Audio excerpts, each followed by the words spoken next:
The City of Windsor is defending its hiring process after the mayor's wife was hired for a city job.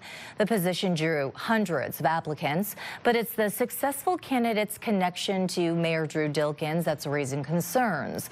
CTV's Chris Campbell joins us now with more on this tonight. Chris. Yes, Stephanie, the city says the hiring process was fair, competitive, and followed all rules. But because the successful candidate is married to the mayor, the optics and public trust are being closely scrutinized.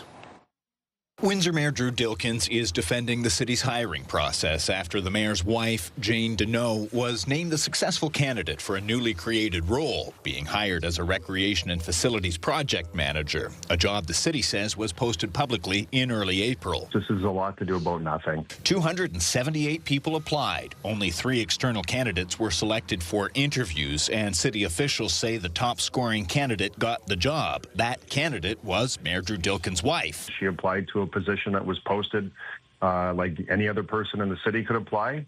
She was interviewed like any other person would be interviewed, and she was offered the job. I'm completely disconnected from it. The city confirms the job has no direct reports, is not considered a management-level position, and as such does not require mayoral approval. All required forms, including a family relationship disclosure, were reportedly completed. My wife has done that. She's done everything appropriately and properly, and frankly, she's extremely qualified for the job that she has. It just simply is inappropriate for the mayor's wife to be hired. Concerned residents say this erodes an already fragile level of trust with City Hall. It just gives a bad appearance of like what is going on, and the appearance of is really part of what actually is going on. She was hired, she is his wife, and that's nepotism. In an email statement, Windsor's chief administrative officer says the process followed the city's hiring policies, saying this process is in place to ensure that there is never a direct reporting relationship between related parties,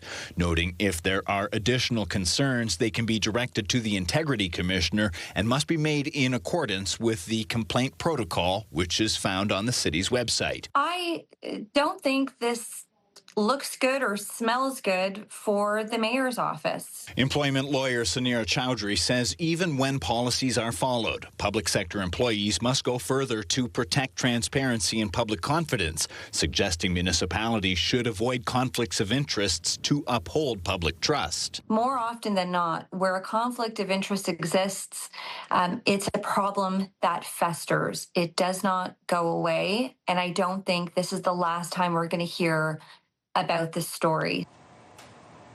Following his conversation on AM 800 this morning, Mayor Dilkens issued a statement saying, as a husband, he is proud of his wife and inspired by her accomplishments and experiences, noting the corporation is lucky to have a new team member who is focused on building the community, adding she is lucky to be part of the fantastic team at the city. Stephanie? Okay, Chris Campbell tonight. Thank you, Chris.